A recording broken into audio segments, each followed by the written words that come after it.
Hi, welcome to Homegrown Mama. Today I'm going to be rendering some beef fat to make tallow, and we're going to be using the wet method.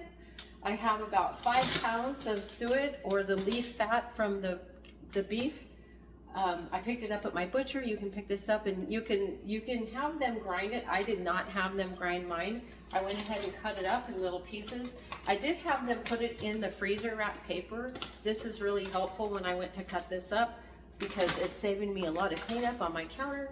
So that was really nice. I'm gonna go ahead and put this in the crockpot.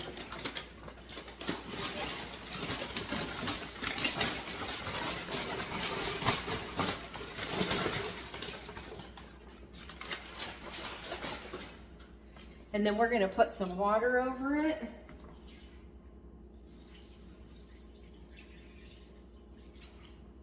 You're going to want to use quite a bit of water. I think I'm going to do about 8 cups.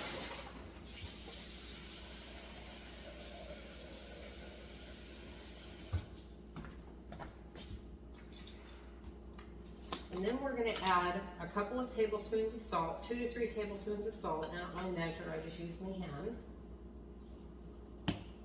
And then we're going to put that on low and let it render for a while, and we'll come back to it. You do want to stir this occasionally while it's rendering. So we don't want the sides of that the fat to burn. So we're going to keep it on low, and we're going to check it once in a while and stir it. Now the salt is going to pull out all the impurities and clean this beef tallow for us. If you were rendering tallow just for cooking, you could just do this in the crock pot without water and just do the dry method, and it would be fine. But since I want to use this to make some creams and some lip balms, I want to go ahead and pull out all the impurities and get that beef taste out and smell out. So, okay, now our tallow has been rendering for a few hours, and I'm going to stir it. And to make this process a little quicker, I'm going to get all the fat out of this that I can. So I'm going to go ahead and take my immersion blender and just hit it with that a little bit, break this up some more so that I can get as much out of it as possible.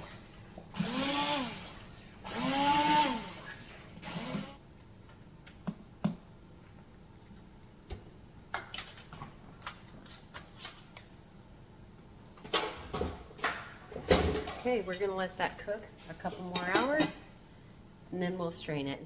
Okay, as you can see, our tallow is ready to be strained. The gristly pieces have fallen to the bottom and the tallow has floated to the top. So we're going to go ahead and strain this. Okay, so I have a stainless steel mesh strainer and some cheesecloth, and we're going to go ahead and strain this through. Separate all the bristly parts.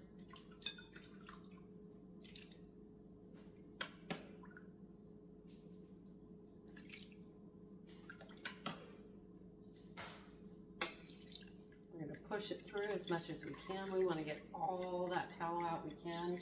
After all, this is an awful lot of work. We want to get everything out of it we can.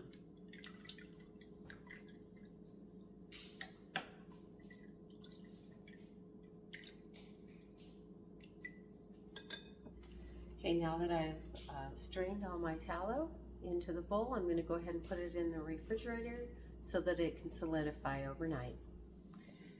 Okay, now that the tallow has solidified, we're going to go ahead and pop it out of this bowl. And as you can see, it's a little discolored on the bottom, so the salt has done its job in pulling out the impurities. And we're going to go ahead and scrape all these impurities off until it's nice and white.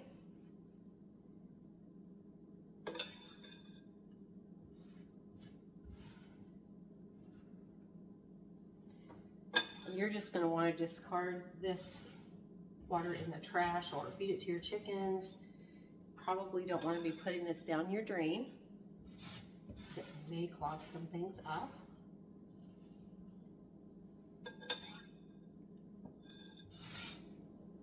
get those dark spots out of there so we can get some nice clean white tallow.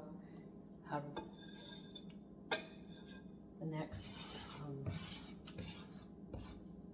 rendering, which will actually be purifying it.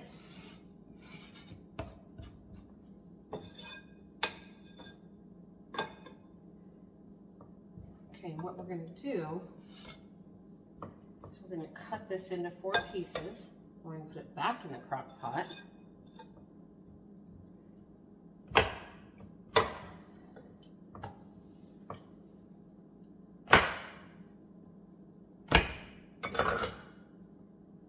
And we'll add some water and some salt, and we'll do that whole purifying process again.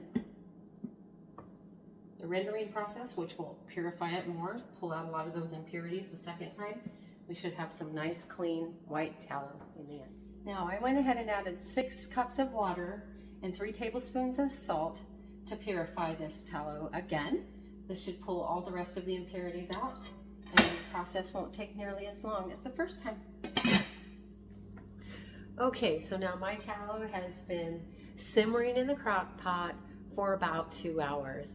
Really 1 hour is okay if you just let that tallow melt down and come to a simmer. Let it simmer for about an hour. That's really sufficient, but a couple of hours is okay too. I did have some errands to run, so I went and did those things, and now it's time to strain this tallow for the second time. I have my stainless steel mesh and some cheesecloth, and we're going to go ahead and strain it through there. And then we'll put it back in the fridge again and let it re-solidify, and it should be good enough. We can render it one more time if we don't feel like it's enough. We'll see how it is when I pull it out in the morning. See how clean it is. But I'm pretty sure this is going to be sufficient.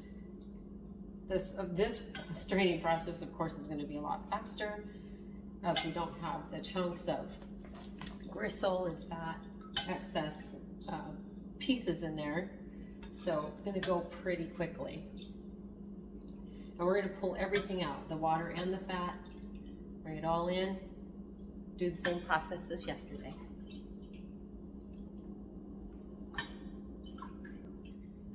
Okay, now we're going to put this in the fridge and let it re-solidify again. Pull it out tomorrow. See what we got. Okay, now that we've purified it, put it in the fridge and re-solidified the tallow, we're going to go ahead and pop it out of here. And as you can see, it's much cleaner this time. There's a little bit of impurities right there, and we're going to scrape that off. The water's nice and pretty clear this time, so this should be sufficient. So the rendering it once and purifying it, I think, is going to be enough.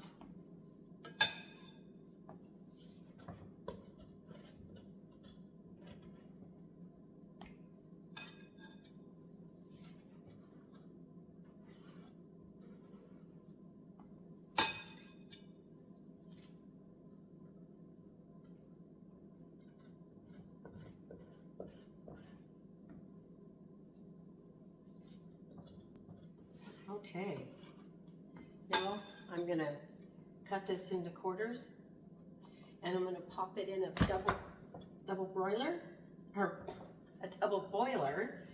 and melt it down, and then we'll go ahead and put it in some jars to save.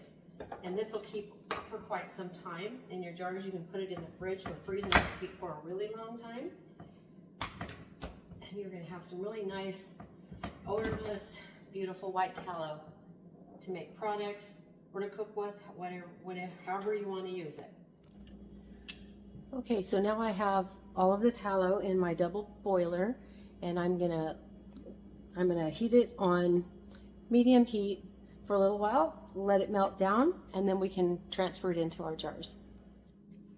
Okay, as you can see, my tallow is completely melted, and I'm going to go ahead and pour it into a glass pitcher, because I do want to watch this very closely as I pour it into my jars. because there might be a little bit of water left at the bottom, and we don't want any water to be in our tallows when we save it, because this could create some mold issues. Okay, I'm going to go ahead and just pour this into some canning jars to save it. I'm so excited. This looks beautiful. I'm going to be able to make some really nice whipped tallow with this. Super exciting. Tallow is one of the most nourishing things you can put on your skin. And of course, when you're looking for your suet or your beef fat, again, you want to get the fat around the kidneys. That's going to be the best fat. And then grass-fed and grass-rendered, or grass-fed and grass-finished beef is always going to be your best bet. It'll be the most nourishing. Okay, I can see a little tiny bit of water down there at the bottom.